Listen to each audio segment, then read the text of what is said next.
Hey, so welcome to another episode of my How to Practice series. Today we've got the first solo from Comfortably Numb, David Gilmour, Pink Floyd. So I just wanted to say a couple quick thoughts. This is going to be kind of free form, is how to practice. So I remember one of my teachers once said just out of nowhere, you're probably wondering how to practice. And he said, music is an art. And for that reason, you never need to practice the same way twice. I would take that to mean you probably oughtn't to practice the same way twice. You don't need to. Now, music is an art. When I think of guitar art, well, David Gilmour. I mean, that's it. This solo is beautiful. It's artistic. I'm going to show you some things about it that are occurring to me. At any rate, so he's got the solo paraphrased. By the way, there are a number of really good videos on how to play this. This is not going to be one of them, okay? So hopefully maybe you've looked at one of those and you can kind of play it, and now you're trying to bring it to the next level. So he's got D major chord.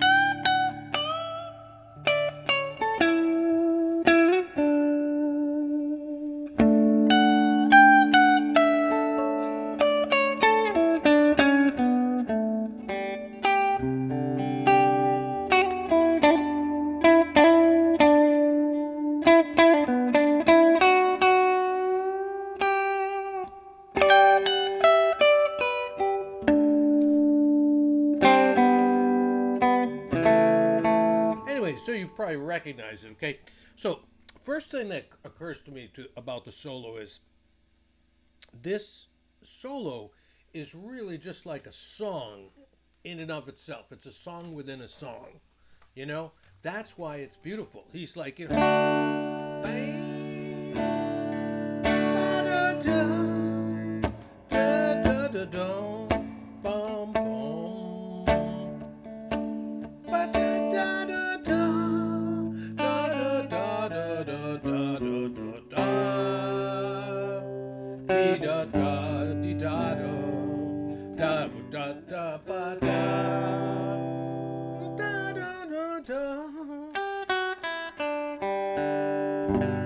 Okay, so that's just a thought. So, what I'm kind of doing is I'm kind of humming the solo, right?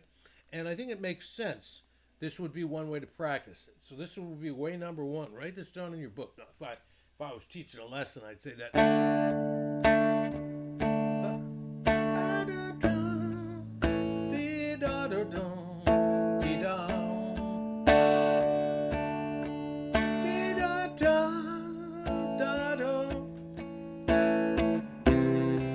So we're practicing our rhythm guitar right here. Now, it's so important to be able to do the rhythm guitar here. Let me show you why. Because this solo has a lot of music theory in it. Here's point number 2, okay? So, obviously, one of the things I noticed about Gilmour, his style has a lot of music theory. And if I had to think of him as a player, his sound and his approach is blues-based, Chicago blues-based. As a matter of fact, I was really surprised. I shouldn't have been.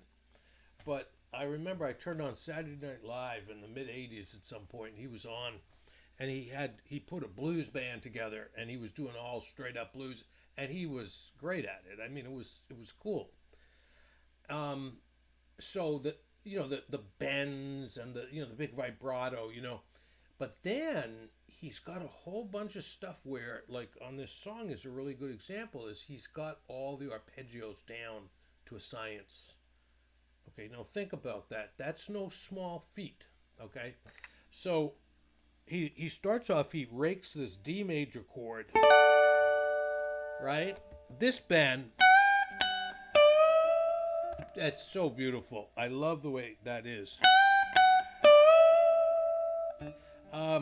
But D major, 3, 4, 3, and then this note, it's right down the D major scale, 3, 4, 3, 2, but it becomes the 5 of the A chord. And then he goes down in a sus4 arpeggio. So I hear that. So in other words, A7 sus4 or A sus4. Okay, so it's 4, 3, 1. Okay, and then the chord is going to resolve back to the D chord. So here.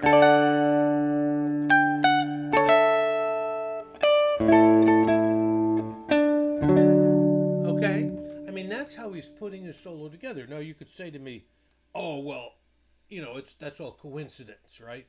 But he's always hitting superstructural notes right on the downbeat. I also want to point out the real prevalence there of like the sus4 sound throughout the solo. He's got all those sus4s. Well, guitar players love that sus4,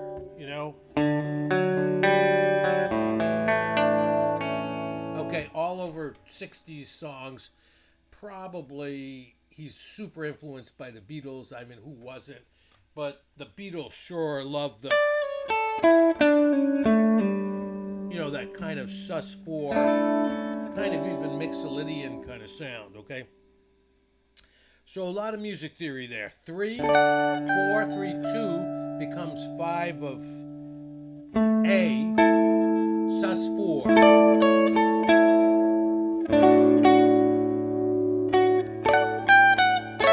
Now I love this lick when he goes. No, actually that time. Now, so this lick, sus4. Hear the sus4 very prominent there. Okay, now, just to point out, I'm starting to release my series on how to play.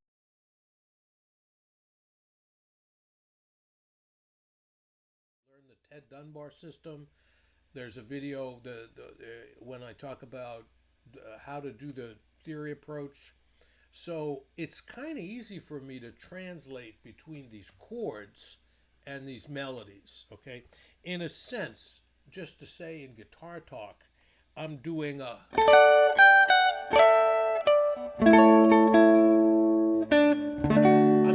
chord melody there. Now I like to switch into the 5th position there. And then here, it's tempting to go here. Here. He's really like here. Here.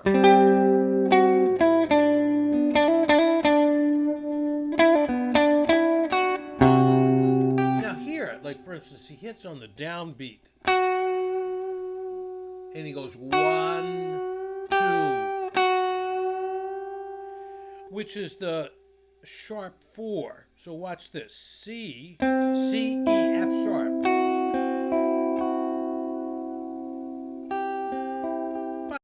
By the way, talk about not practicing the same way twice, right? So here it is. I'm doing this, and this is new to me, and so I'm sitting here going, well, okay, life is good. Now, here's another thought. I tell this to my guitar students. Imagine you're practicing and you're doing something for 5 minutes like I just did. And that little devil's sitting on your shoulder there, and the guy says to you, hey, what did you just learn? Well, you know what? If you can't answer that question, and we've all been there, right? And, maybe we're having a slow day, who knows what.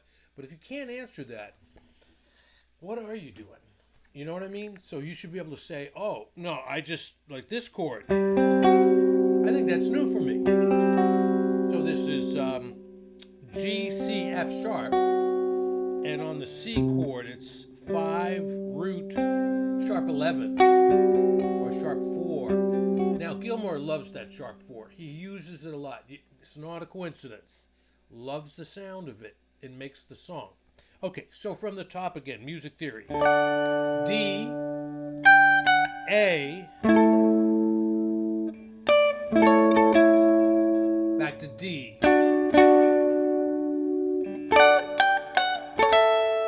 Okay,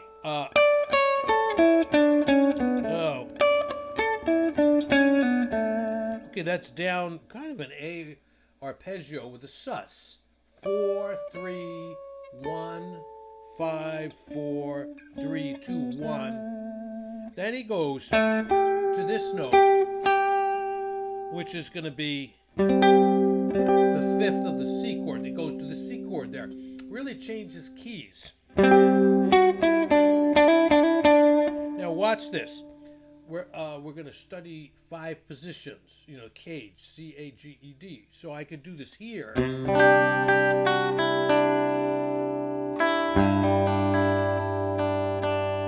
Could be here. It could be here. Could be here. Here. So I studied this heavily. I said that in an earlier video. I took Ted Dunbar's 2-week course, and then I practiced this crazy for 3 or 4 months. His rap was learn how to play the same thing in 5 different positions. Okay, wasn't called the cage system back then, but there you go. Okay, so that's another way to practice. Okay, so I'm actually going through the music theory on the whole song, or on the whole solo, and it's got a lot of it. It's not random. All right, so now here's another way, way 3. So I'm going to take the solo and I'm going to put it down an octave into my register where I could sing it. So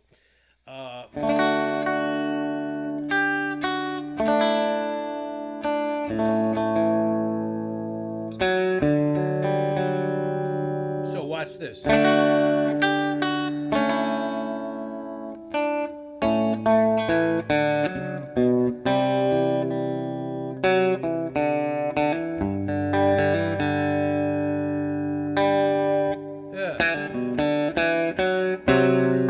Now, see, I really like that. I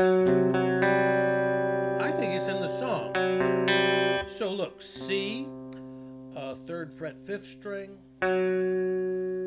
4th fret 4th string, open 3rd string. And then he gets out of it.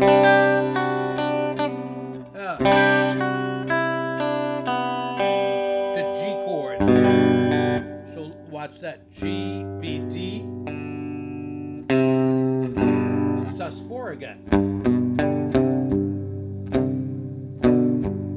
Then he gets out with the A chord.